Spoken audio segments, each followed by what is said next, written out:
مون پہ بات کی ہے کہ کامیاب کون ہے اور ناکام کون ہے۔ اس کو قرآن نے مختلف انداز میں بیان کیا ہے۔ فمن زحزح عن النار وادخل الجنۃ فقد فاز، جو جہنم سے بچ گیا اور جنت میں چلا گیا وہ کامیاب ہے۔ ناکام کون ہے؟ قل ان الخاسرین الذین خسروا انفسهم واہلیہم یوم القیامہ الا ذلک هو الخسران المبین۔ قیامت کے دن جو ناکام ہوئے وہ اصل ناکام ہیں، اور وہ ناکامی کیا ہے؟ لہم من فوقہم ظلل من النار ومن تحتہم ظلل، ان کے اوپر بھی آگ کے پردے ہوں گے اور ان کے نیچے بھی آگ ہی آگ ہوگی۔ ذالک یخوف اللہ بہ عبادہ یا عباد فاتقون، میرے بندو اللہ تمہیں اس ناکامی سے ڈراتا ہے، اپنے آپ کو اس سے بچا لو۔ تو ایک جگہ اللہ تعالیٰ نے، چونکہ انسان جو دیکھتا ہے نا وہ اس کا اثر لیتا، سب سے زیادہ جو انسان متاثر ہوتا ہے دیکھنے سے متاثر ہوتا ہے، اور اس کی جو میموری ہے وہ بھی دیکھنے سے ہی خراب ہوتی ہے۔ اب اندھوں کو دیکھو، ان کی اتنی زبردست میموری ہوتی ہے۔ میرے بھائی کا پوتا ہے، وہ پیدائشی نابینا ہے، صرف ہم اس کو ہاتھ لگاتے ہیں تو وہ بتا دیتا ہے کون ہے۔ وہ اپنے دادا کو کہتا ہے میٹھو دادا، اور میں ہاتھ لگاؤں تو مجھے کہتا ہے بڑے دادا۔ کوئی نوکر ہاتھ پکڑ لے تو اس کا نام بتا دیتا ہے۔ تو انسان دیکھنے سے اثر لیتا ہے، اتنی بڑی گاڑی، اتنا بڑا کاروبار، اتنا بڑا بیلنس، اتنے زیور اور اتنے یہ اتنے وہ، تو ایک حسرت پیدا ہوتی ہے۔ تو اللہ اس سے آگے دکھانا چاہتا ہے، وہ ہے آخرت۔ آج ہم گئے تھے عثمان خان کی قبر پر، پھر روحان خان کی قبر پر، پھر اس کے بیٹے مراد اول کی قبر پر، پھر اس کے بیٹے بایزید کی قبر پر، پھر اس بایزید کے بیٹے تو گم آ گئے تھے، تو اس کے بعد اس کے پوتے مراد ثانی کی قبر پر، پھر وہاں خاموشی کے سوا کچھ بھی نہیں تھا، اور کیا ان کے ڈنکے بجتے تھے، اور دنیا کی سب سے بڑی حکومت کے یہ مالک تھے۔ تو اللہ تعالیٰ نے یہ بات سمجھانے کے لیے کامیاب کون ہے، ناکام کون ہے، اس کے لیے جو طرز اختیار کیا ہے۔ اب ہمارے ماحول میں ہے، جب ہماری بات میں ہم وزن پیدا کرنا چاہیں تو ہم قسم اٹھاتے ہیں، اللہ کی قسم، اور کہیں جب جھگڑے ہوتے ہیں تو اس میں بھی وہ قسم اٹھواتے ہیں کہ آپ قسم اٹھائیں۔ وہ جھوٹی بھی اٹھا دے تو اس کو چھوڑ دیتے۔ اور ہمارے پنجاب میں، ہمارے ملک میں جو کہ جھوٹ بہت بولا جاتا ہے، تو ایک اور رواج ہے کہ ہمیں اس کی قسم کا اعتبار نہیں، اس کی جگہ فلاں آدمی قسم اٹھائے تو پھر ہم مانیں گے۔ تو قسم سے وہ بات مضبوط ہو جاتی ہے، وزنی ہو جاتی ہے۔ اب اللہ تعالیٰ کو اپنی بات کو وزنی کرنے کے لیے قسم اٹھانے کی کیا ضرورت، جبکہ وہ کہہ رہا ہے وَمَنْ أَصْدَقُ مِنَ اللَّهِ قِيلًا، کہ تمہارے اللہ سے سچا کوئی ہے ہی نہیں۔ اور شروع میں ہی الف لام میم ذالک الکتاب لا ریب فیہ، شک سے بالا تر ہے۔ پھر اگر اللہ قسم اٹھاتا ہے تو چونکہ ہمارے آپس میں جو ہمارا جو رواج ہے اور ہماری جو عادات ہیں اس میں ہم قسم اٹھواتے ہیں، تو اللہ نے اسی کو سامنے رکھتے ہوئے کہیں ایک قسم اٹھائی ہے والعصر ان الانسان لفی خسر، کہیں دو قسمیں اٹھائی ہیں والضحیٰ واللیل اذا سجا، کہیں تین قسمیں ہیں واللیل اذا یغشا والنہار اذا تجلی وما خلق الذکر والانثی، کہیں چار قسمیں ہیں والسماء ذات البروج والیوم الموعود وشاہد ومشہود، کہیں پانچ قسمیں ہیں والفجر ولیال عشر والشفع والوتر واللیل اذا یسر۔ تو مثلا آپ مجھے سمجھتے ہیں کہ میں بہت کوئی بڑا عالم ہوں اور بہت نیک آدمی ہوں، اور میں آپ کے سامنے قسمیں اٹھانا شروع کر دوں اپنی بات پر سچا ثابت کرنے کے لیے، تو آپ خود بول پڑو گے مولانا صاحب ہمیں تو ویسے ہی آپ کی بات پہ اعتماد ہے، آپ اتنی قسمیں کیوں اٹھا رہے ہیں؟ تو ایک مضمون کے کامیاب کون ہے اور ناکام کون ہے، اس پر اللہ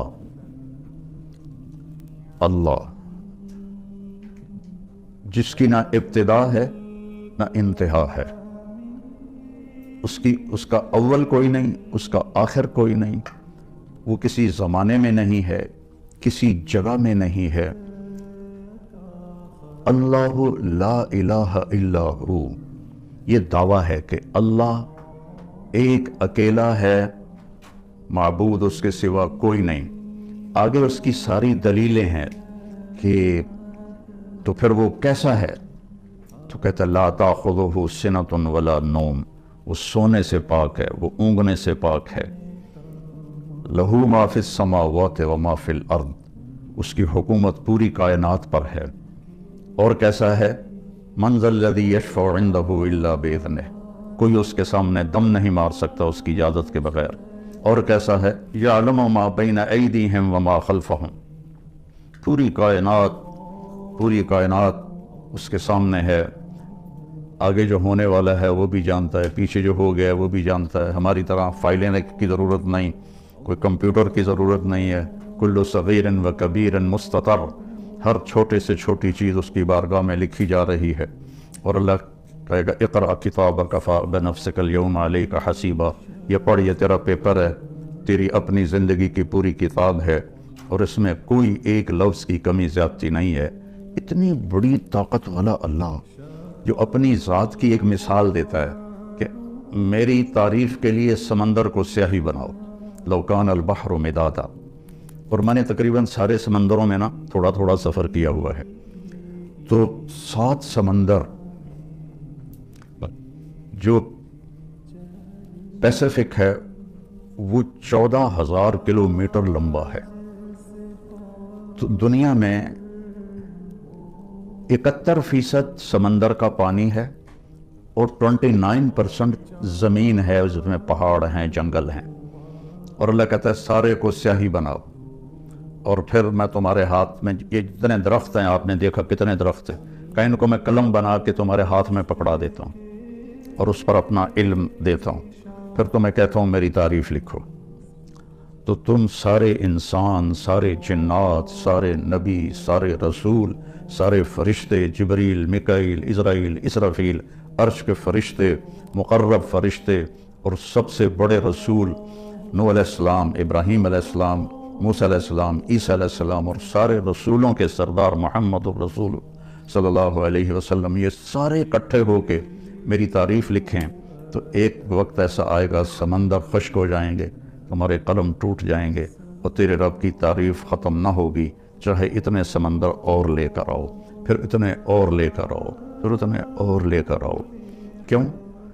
کہ جتنا بھی لے کر آئیں اس کی ایک لمٹ ہے، اور اللہ تو لمٹ سے بالا تر ہے، اس کے تو کوئی لمٹ کوئی نہیں۔ یہ واحد سفر ہے اللہ کی تلاش کا، جس کی کشش ختم نہیں ہوتی، کیونکہ جتنا اللہ کی طرف بڑھتا ہے اتنا اپنے آپ کو ادھورا محسوس کرتا ہے۔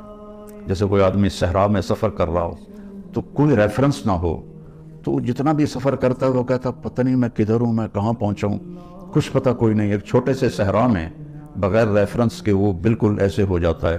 تو اللہ کی ذات کو کس طرح کوئی بیان کرے اور کیسے کوئی بیان کرے، جب وہ اس کی طرف بڑھتا ہے تو کروڑوں سال کی زندگی کے بعد بھی کہتا ہے میں تو ابھی ایک قدم بھی نہیں چلا۔ اب یہ اللہ 11 قسمیں اٹھائے تو آپ کا کیا خیال ہے؟ 11 قسمیں، 10 اور 1 11 قسمیں اس پہ اٹھائے کہ کامیاب کون ہے، ناکام کون ہے، تو اس مضمون میں کتنی طاقت پیدا ہو جائے گی۔ والشمس وضحاها 2، والقمر اذا تلاها 3، والنہار اذا جلاها 4، واللیل اذا یغشاها 5، والسماء وما بناها 6 اور 7، والارض وما طحاها 7 اور 8، ونفس وما سواها یہ 9 اور 10 اور 11، فألہمها فجورها وتقواها قد افلح من زکاها وقد خاب من دساها۔ میرے بندے مجھے سورج والشمس، سورج کی قسم اور سورج کی روشنی کی قسم 2، مجھے چاند کی قسم والقمر اذا تلاہا، مجھے دن کی قسم اذا جلاہا، مجھے رات کی قسم اذا یغشاہا، مجھے آسمان کی قسم اور آسمان کے رب کی قسم، یہاں اپنے آپ کو لے کر آئے، مجھے زمین کی قسم اور زمین کے رب کی قسم، مجھے تیری جان کی قسم، تیری جان کے بنانے والے رب کی قسم۔ یہ 11 قسموں کے بعد کہتا ہے اپنے آپ کو ٹھیک کر لے تو کامیاب ہے، اور اپنے آپ کو تو نے غفلت میں ڈال دیا تو ناکام ہے۔ تیری کامیابی بھی تیرے اندر ہے اور تیری ناکامی بھی تیرے اندر ہے، باہر سے اس کا تعلق ہی کوئی نہیں ہے۔ ہماری وہاں کی سرائکی کا شعر ہے، دل دریا سمندروں ڈوگے کون دلاں دیاں جانے ہو، وچے بیڑے وچے جھیڑے وچے ونج مہانے ہو، کہ ساری کامیابیاں ناکامیاں تمہارے اندر ہیں، باہر کچھ بھی نہیں ہے۔ 11 قسمیں اللہ اٹھائے۔ اس کا سکیچ مجھے یوں نظر آتا ہے کہ اللہ کہتا ہے میرا بندہ وَالشَّمْسِ وَضُحَاهَا، مجھے سورج اور اس کی روشنی کی قسم، کامیابی تیرے اندر ہے، ناکامی تیرے اندر ہے، مانتے ہو؟ کہتا دل نہیں مانتا۔ ادھر تو بڑی بڑی گاڑیوں والے ہیں اور آئے تھے وہ فیکٹریوں میں کام کرنے اور وہ بڑے بڑے نواب بنے بیٹھے ہیں، دل نہیں مانتا۔ پھر اللہ کہتا ہے وَالْقَمَرِ إِذَا تَلَاهَا، مجھے چاند کی قسم جب وہ پیچھے آتا ہے، کامیابی تیرے اندر ہے، ناکامی تیرے اندر ہے۔ سمجھ میں آئی ہے بات؟ کہتا نہیں آئی۔ تو پھر اللہ قسم اٹھاتا ہے وَاللَّيْلِ إِذَا يَغْشَاهَا، مجھے رات کی قسم جو چھا جاتی ہے، کامیابی تیرے اندر ہے، ناکامی تیرے اندر ہے، اب مانتے ہو کہ نہیں مانتے؟ پھر اللہ کہتا ہے وَالنَّهَارِ إِذَا جَلَّاهَا، مجھے دن کی قسم اور اس کی روشنی کی قسم، کامیابی تیرے اندر ہے، ناکامی تیرے اندر ہے، مانتے ہو؟ کہتا دل نہیں مانتا۔ پھر اللہ کہتا ہے وَالسَّمَاءِ وَمَا بَنَاهَا، اب اپنے آپ کو لے کر آئے، مجھے آسمان اور آسمان کے رب کی قسم، مانتے ہو؟ کہتا دل نہیں مان رہا۔ پھر اللہ کہتا وَالْأَرْضِ وَمَا طَحَاهَا، مجھے زمین کی قسم اور زمین کے بچھانے والے رب کی قسم، ان زمین آسمان نے دیکھا ہے ناکام لوگوں کو، کامیاب لوگوں کو، مانتے ہو؟ کہتا نہیں مانتا۔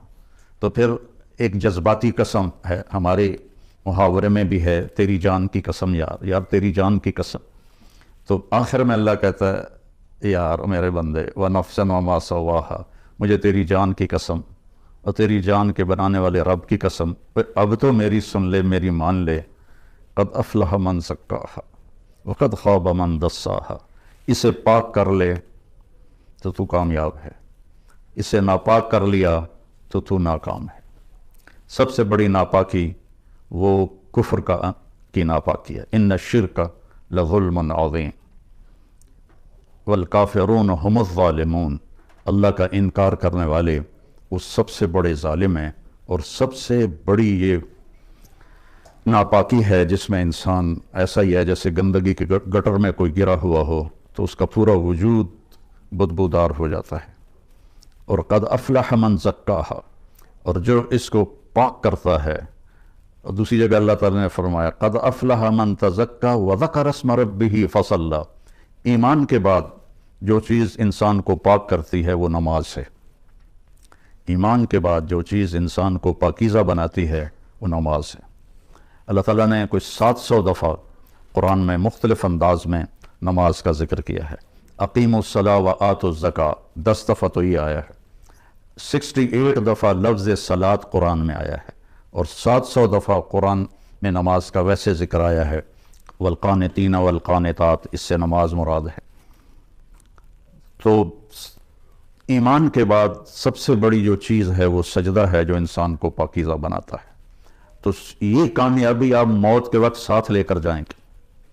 اور جو آپ باہر لوگوں کو دیکھ رہے ہیں کہ بل گیٹ نے اتنا بنا لیا اور یا قطر کے شہزادوں نے اتنا ہے ان کے پاس، ایک دفعہ قطر کے یہ جو ابھی ہے تمیم، اس کا والد حمد، جب وہ تھا امیر تو اس نے ہماری ضیافت کی، تو اس کے محل میں ہم گئے تو ایسے لائن میں دنیا کی جو سب سے قیمتی گاڑیاں تھیں وہ اس طرح کھڑی تھیں جیسے پاکستان میں موٹر سائیکل نہیں کھڑے ہوتے مسجد کے باہر، ایسے کھڑی تھی۔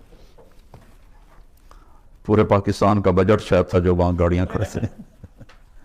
لیکن موت کے وقت وہ ایک چھوٹی سی چارپائی پہ اٹھا کے اس کو زمین میں دبا دیا جائے۔ ایک دفعہ ہماری جماعت گئی ایک گاؤں میں، تو مسجد تھی چھوٹی، تو اس کے ایک کونے میں وہ جنازے والی چارپائی پڑی تھی. تو ایک ساتھی کو لازمی اس پہ سونا تھا چونکہ جگہ تنگ تھی، اور سردیوں کے دن تھے، یہ بھی نہیں باہر سو جائیں، تو کوئی بھی نہیں سو رہا. تو میں نے کہا میں سوتا ہوں. میں نے بڑی دلیری دکھائی، میں سو گیا. مجھے ساری رات نیند نہیں آئی. میں کہا ہونے آیا اسرائیل، ہونے آیا اسرائیل. ساری رات میں جاگتا رہا، مجھے نیند نہیں آئی. لیکن جس نے اپنے من کو پاکیزہ کر لیا ہے، تو وہ تو سب کچھ اپنے ساتھ لے کے جائے گا نا، کوئی چیز اس کے پیچھے نہیں رہے گی، سب کچھ اس کے ساتھ جائے گا. تو جس نے اس جہان کو بنایا اور اپنی ذات سے غافل رہا، تو اس کو تو مرتے ہوئے حسرت کے سوا کچھ بھی نہیں ہوگا.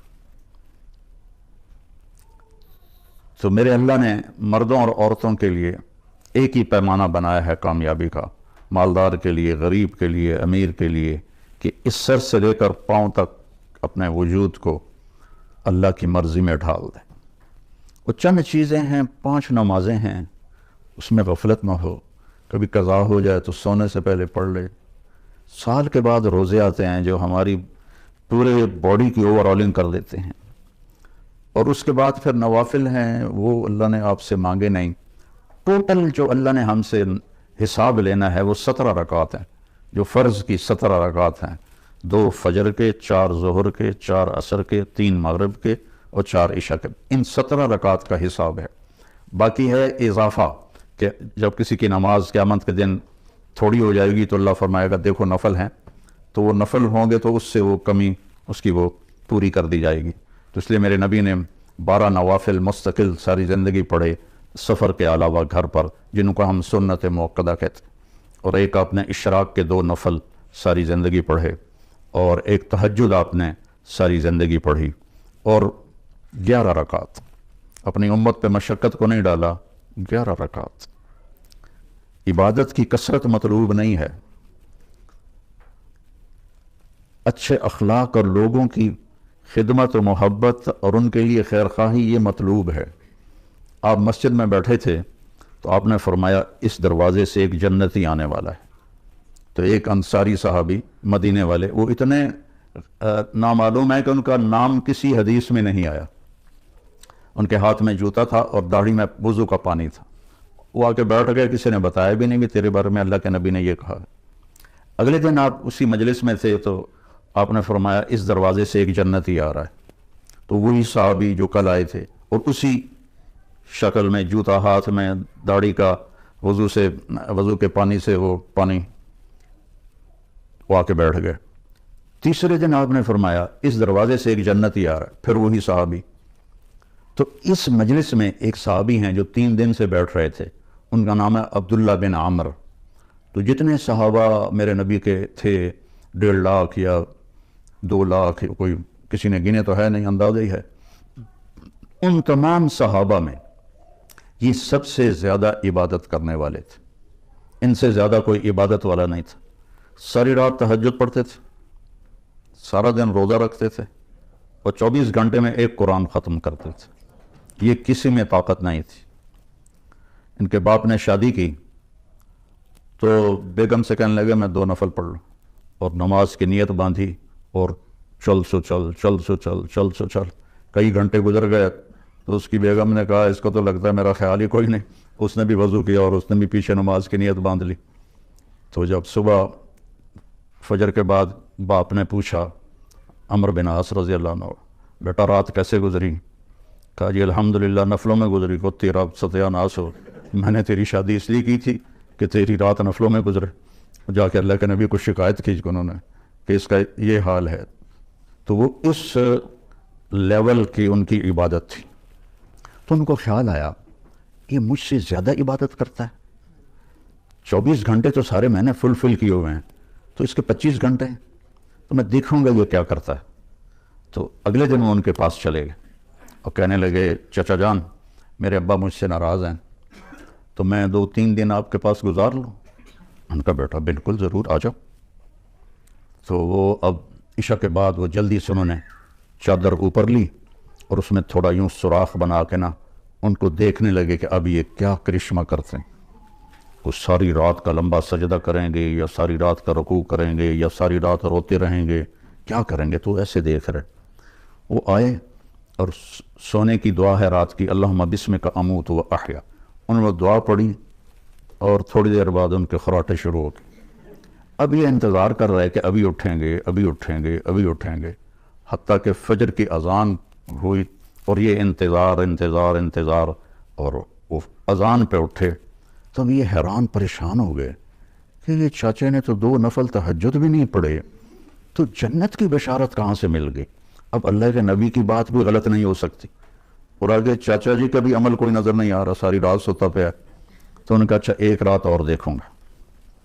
اگلی رات عشاء کے بعد انہوں نے وہی کام کیا، چادر اوپر لی اور ایسے کر کے، بیچارے کتنے تھکے ہوں گے، یوں کر کے دیکھ رہے. وہ آئے اللہم بسمک اموت و احیا اور او گئے. وہ ساری رات سونے میں گزار دی. فجر کی نماز اذان پہ اٹھے. اب ان کی حیرت اور بڑھ گئی کہ اس زمانے میں تو منافق تہجد نہیں چھوڑتے تھے، تو ان کو تو جنت کی بشارت ملی پڑی ہے، یہ تہجد بھی نہیں پڑی اور جنت کی بشارت. اچھا ایک رات اور دیکھوں گا. پھر تیسری رات وہی تماشا انہوں نے کیا، انہوں نے بھی وہی تماشا کیا، سیم. انہوں نے اپنی سونے میں رات گزاری، یہ ان کو چیک کرنے میں لگے رہے. آخر جب اذان پر وہ اٹھے تو یہ بول پڑے، کہنے لگے چاچا سچی بات یہ ہے میری کوئی اپنے ابا سے لڑائی نہیں تھی، میں نے 3 دن تیرے بارے میں مسلسل سنا کہ ایک جنتی آ رہا ہے، ایک جنتی آ رہا ہے، ایک جنتی آ رہا ہے. اللہ کے نبی نے تیرے بارے میں فرمایا، تو میں دیکھنے آیا تھا کہ آپ کیا کرتے ہیں. تو آپ تو ساری رات سوتے رہتے ہیں، تو یہ کیا چکر ہے؟ اللہ کے نبی کی بات بھی غلط نہیں ہو سکتی. وہ تیرے پاس پلے بھی کچھ نہیں ہے جس کو وہ سمجھ رہے تھے کہ کچھ بندگی عبادت. کہنے لگے بھتیجے یہی ہے جو تو نے دیکھا ہے اور میرے پاس کچھ بھی نہیں ہے. تو وہ نہ بوجھل قدموں سے واپس، چونکہ وہ 2 چیزوں کو آپس میں جوڑ بٹھانا ان کو نظر نہیں آ رہا کہ ادھر جنت کی بشارت ہے، ادھر ساری رات کا سونا ہے. جب میں نے پہلے بتایا کہ اس زمانے میں تو منافق تہجد نہیں چھوڑتے تھے کہ پتہ نہ چل جائے، تو یہ ساری رات سو کے یہ کیسے جنت کیسے مل گئی؟ جب وہ دروازے تک پہنچے نا تو کہنے لگے بھتیجے ادھر آؤ تو میں اندر کی بات بتاؤں. تو انہوں نے کہا یہ بتائیں. تو کہنے لگے یہ جو دل ہے نا اس میں کسی کی نفرت کوئی نہیں، اس دل میں کسی کی نفرت کوئی نہیں ہے اور مجھے کسی سے حسد کوئی نہیں ہے. اللہ جب کسی کو کوئی نعمت دیتا ہے تو مجھے کبھی حسد نہیں ہوا اور اس زبان سے میں نے کبھی کسی کو تکلیف نہیں پہنچائی. تو وہ ایسے کھڑے تھے نا، تو ان کا جو حدیث میں تو یہ ایکشن نہیں ہے لیکن تھوڑا عربی سے مناسبت کی وجہ سے جو ان کا جو باڈی ریئیکشن ہوا وہ میں آپ کو دکھانا چاہتا ہوں. تو وہ کہنے لگے ہوا ہوا اچھلے اگو یہ پھٹا تھوڑا نہیں تو میں ڈہ نہ پاؤں.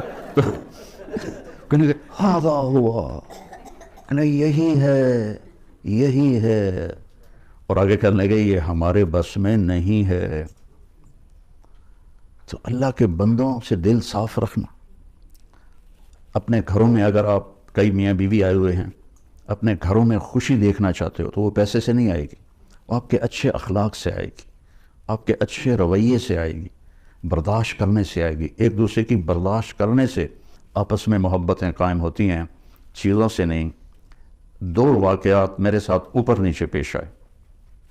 ایک دوست کے ہاں میرا بیان تھا مسورات میں، تو بیان کے بعد انہوں نے مجھے کہا کہ ایک میرے دوست کی بیگم ہے آپ سے ملنا چاہتی ہیں، انگلینڈ میں رہتے ہیں، اور وہ جو خود تھے میرے دوست وہ بھی بلینئر تھے. تو مجھ سے کہنے لگے کہ میرے جیسے 200 اس کی جیب میں آ جائیں گے، اتنا مالدار ہے وہ، میرے جیسے 200 اس کی جیب میں آ جائیں گے. سو میں نے کہا بلا لو. تو وہ آئیں اور تھوڑی سی بات کے بعد انہوں نے رونا شروع کر دیا. کہنے لگے لوگ سمجھتے ہیں میں بڑی خوش قسمت ہوں، بہت بڑے مالدار کی بیگم ہوں، لیکن میں اس دولت کو کیا کروں، میرے خاوند کا رویہ ہی ٹھیک نہیں ہے. لوگ میری گاڑی دیکھتے ہیں، میرے کپڑے دیکھتے ہیں، لیکن میرا دل تو اللہ ہی دیکھتا ہے اور تو کوئی نہیں دیکھتا. میرے خامد کا جو سرد رویہ ہے اس نے میری زندگی حرام کر دی. چند دن کے بعد میں کراچی جا رہا تھا تو مجھے دیکھ کر ایک نوجوان میرے پاس آ گیا. کہنے لگا مولانا آپ سے ایک بات کرنی کہ اللہ نے مجھے سب کچھ دیا ہے, دولت بھی ہے, عزت بھی ہے, سب کچھ ہے, لیکن میں اپنی بیوی سے اتنا تنگ ہوں, اگر میرے بچے نہ ہوتے تو میں اس کو طلاق دے دیتا. اس کی زبان 30 فٹ لمبی ہے. میں کیا رکھ دی کتنے 3 فٹ جڑے تو اس کی زبان 30 فٹ لمبی ہے. تو یہ دو تصویر کے رخ ہیں. ایک خامند کی بد اخلاقی سے عورت رو رہی ہے اور ایک جگہ عورت کی بد اخلاقی سے خامند رو رہا ہے, اور وہ کہہ رہا ہے بچے نہ ہوتے تو میں طلاق دے دیتا. تو اپنے گھروں میں اگر آپ خوشی دیکھنا چاہتے ہیں تو اپنی زبان کا بول میٹھا کریں اور ایک دوسرے کی برداشت کرنا سیکھیں. میرے نبی کا فرمان ہے سب سے بہترین گھونٹ اور سب سے میٹھا گھونٹ جو انسان پیتا ہے وہ غصے کا گھونٹ ہے جس کو وہ پی لیتا ہے. اچھا, غصے کو پینے سے کیوں تشبیہ دی؟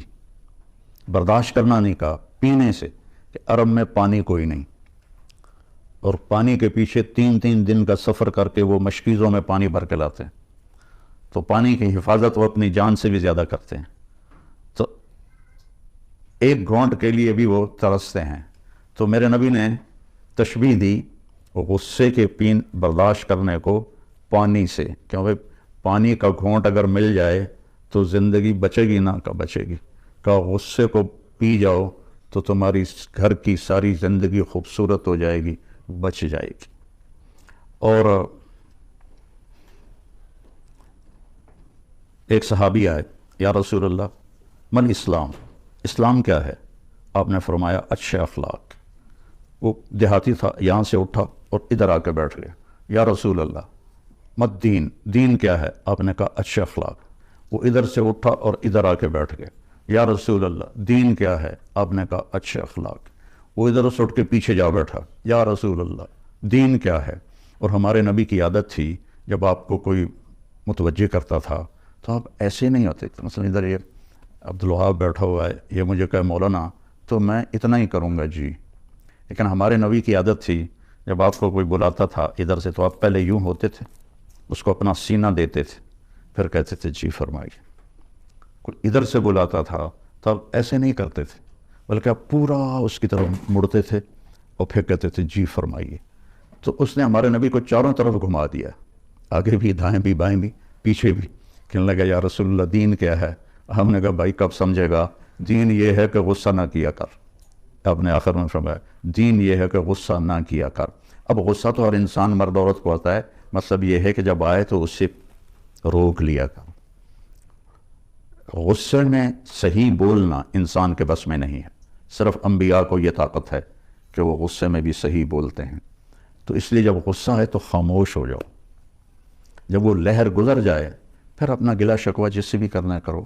لیکن غصے کی حالت میں بڑے سے بڑا ولی بھی وہ ضرور دائیں بائیں ہو جاتا ہے کہ انسان, اس لیے غصہ عقل کو کھا جاتا ہے. تو اپنے گھروں کو خوبصورت بنانا ہے تو امریکہ جانے سے نہیں خوبصورت ہوں گے, وہ آپ کے اچھے رویوں سے اپنے دل کو نفرت سے پاک کریں, اپنی زبان کو غلط بول سے پاک کریں, کسی کی دل آزاری نہ ہو, کسی کا کوئی یہ نہ کہے کہ میری بےزتی ہو گئی اور میرے ساتھ اچھا نہیں کیا. یہ بعد میں حضرت لقمان علیہ السلام فرماتے تھے کہ میں چپ رہنے پہ کبھی نہیں پچھتایا, میں جب بھی پچھتایا اپنے بول پہ پچھتایا.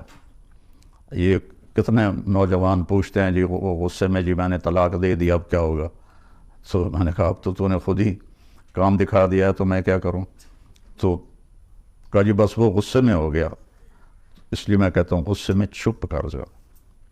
ویسے ہمارے ہاں تو ہر قسم کا سودا بکتا ہے. ایک صحیح واقعہ سنا رہا ہوں. ایک نوجوان آیا مولوی صاحب کے پاس, جی میں نے بیوی کو 3 طلاق دے دی ہے تو کیا مسئلہ ہے. ان کا وہ ختم ہو گیا کام موجاں کر. اس نے کہا جی کوئی میرے واسطے راستہ کر دو. کوئی راستہ نہیں.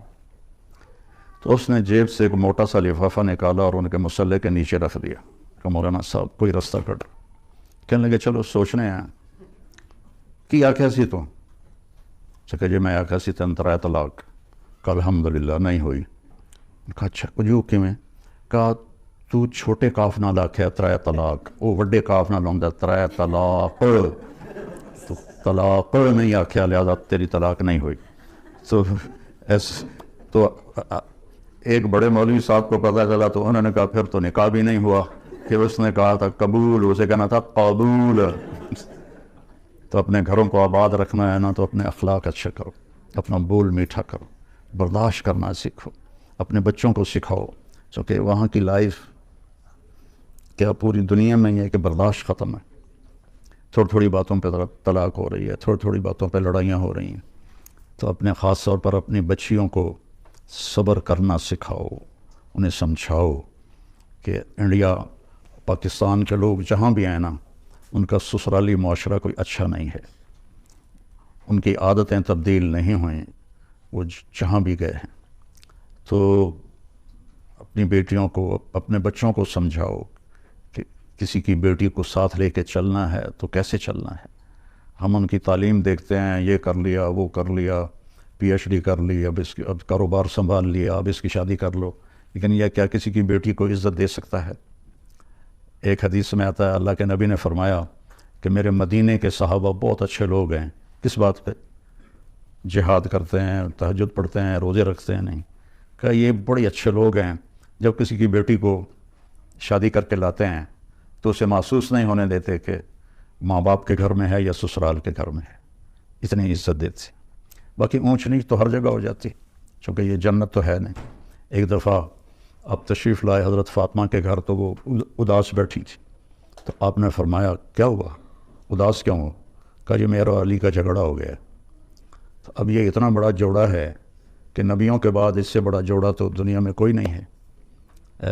ابن عباس کی روایت ہے جنت میں نور کی ایک چمک اٹھے گی تو جنتی پوچھیں گے یہ نور کیسا ہے؟ تو فرشتے انہیں کہیں گے کہ اوپر جنت الفردوس میں علی و فاطمہ کسی بات پہ مسکرائے ہیں, ان کے دانتوں سے جو نور نکلا ہے اس نے جنت کو روشن کر دیا ہے. تو آپ نے کہا علی کدھر ہے؟ کہا جی باہر نکل گئے. تو اب ہمارا ہندی معاشرہ ہے کہ میں تو سسر ہوں, لڑکی والا, میں کیوں اپنے داماد کے پیچھے جاؤں؟ لیکن آپ نے کسی کو نہیں بھیجا, خود گئے تلاش کر. دیکھا تو وہ مسجد میں لیٹے ہوئے تھے اور وہ کپڑا ہٹ گیا تھا تو مسجد کی مٹی ان کے کمر پہ لگی ہوئی تھی. تو آپ نے کہا ابو تراب اٹھو. تو حضرت علی فرمایا کرتے تھے ساری دنیا کی دولت مل جانے سے مجھے اس لفظ کی زیادہ خوشی ہے اور رہے گی کہ میرے نبی نے اظہار محبت کیا. یہ اظہار محبت کے لیے ہوتا ہے. ابو تراب اٹھو. ان کو لے کر آئے اور آ کر زمین پر لیٹ گئے. ادھر علی کو لٹا لیا, ادھر فاطمہ کو. حضرت علی کا ہاتھ یہاں رکھا, حضرت فاطمہ کا ہاتھ پکڑ کے یہاں رکھا, اس کے اوپر اپنا ہاتھ رکھا اور فرمایا بولو بھائی ہماری صلح ہو گئی. تو دونوں نے کہا ہماری صلح ہوگی. نہ علی سے پوچھا کیا بات ہوئی, نہ فاطمہ سے پوچھا کیا بات ہوئی. جو یہ پوچھتے ہیں نا وہ اور لڑا کے آ جاتے ہیں. تو آپ نے دونوں سے نہیں پوچھا کہ کیا ہوا, یہ علی کا ہاتھ, یہ فاطمہ کا ہاتھ, یہ اپنا ہاتھ, بولو بھائی ہماری صلح ہوگی. کہا جی آپ دونوں نے کہا ہماری صلح ہوگی.